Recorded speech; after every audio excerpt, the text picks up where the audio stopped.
O que um pinguim, um lorde e um discurso à nação em tempos de guerra têm em comum?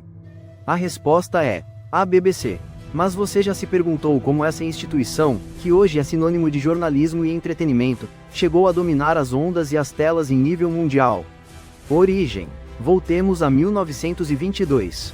Em uma Grã-Bretanha que ainda saboreava a vitória da Primeira Guerra Mundial, um grupo de empresas de rádio se uniu para formar a British Broadcasting Company. Sim, Company, não Corporation. O nome pode não soar tão grandioso, mas sua ambição sim, levar o rádio a todos os lares britânicos. Quem foram os visionários por trás dessa iniciativa? Principalmente, fabricantes de equipamentos de rádio como Marconi e Metropolitan Vickers. Seu objetivo inicial não era criar um império midiático, mas impulsionar a venda de seus aparelhos. Mas logo, a BBC tomou um rumo inesperado sob a liderança de John Heath, um calvinista escocês com uma visão quase profética do poder da radiodifusão. Heath acreditava que a BBC tinha a responsabilidade de informar, educar e entreter o público. Uma tripla missão que marcaria o DNA da organização para sempre. Primeiros anos. Os primeiros anos não foram fáceis. A BBC devia convencer um público cético de que o rádio não era só um brinquedo caro, mas uma fonte de informação e cultura. Imaginem a cena: famílias reunidas ao redor de um estranho aparelho, escutando as notícias, peças de teatro ou concertos transmitidos de um estúdio em Londres. Um dos maiores desafios foi ganhar a confiança do governo. Em uma época em que a imprensa escrita era o rei, alguns políticos viam o rádio como uma ameaça. Heath teve que lutar para manter a independência da BBC e evitar que se convertesse em um instrumento de propaganda. Um momento-chave foi a Greve Geral de 1926. Em meio ao caos e à polarização, a BBC se manteve imparcial, transmitindo informação objetiva e verificada. Essa cobertura lhe valeu o respeito do público e o reconhecimento do governo, consolidando sua posição como um serviço público essencial.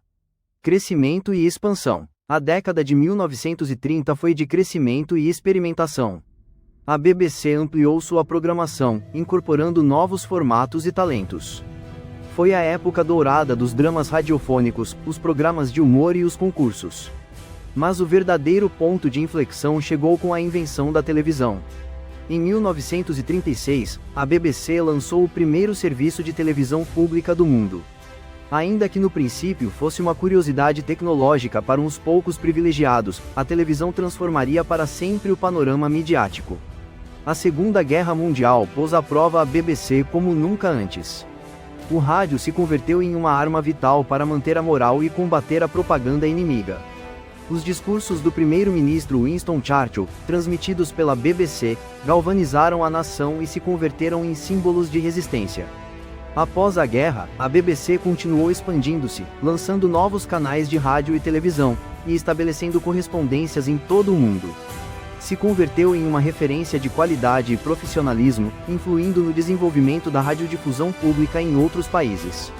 Mito ou lenda? E aqui vem um mito. Você já ouviu falar do pinguim da BBC? A lenda conta que, nos anos 50, um técnico de som da BBC descobriu que podia criar efeitos de som realistas de batidas de asas de aves utilizando um par de luvas de borracha e um coco. A história se popularizou tanto que, durante décadas, acreditou-se que a BBC utilizava este método para simular o som dos pinguins em seus documentários de natureza.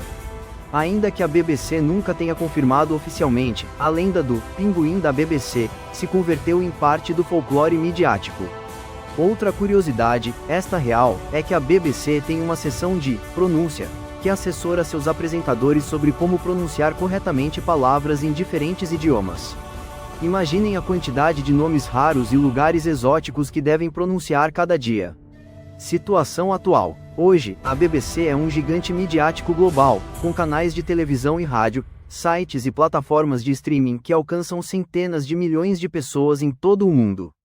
Seu logotipo, um design minimalista de 3 blocos, é reconhecido instantaneamente em qualquer canto do planeta. Mas a BBC também enfrenta novos desafios.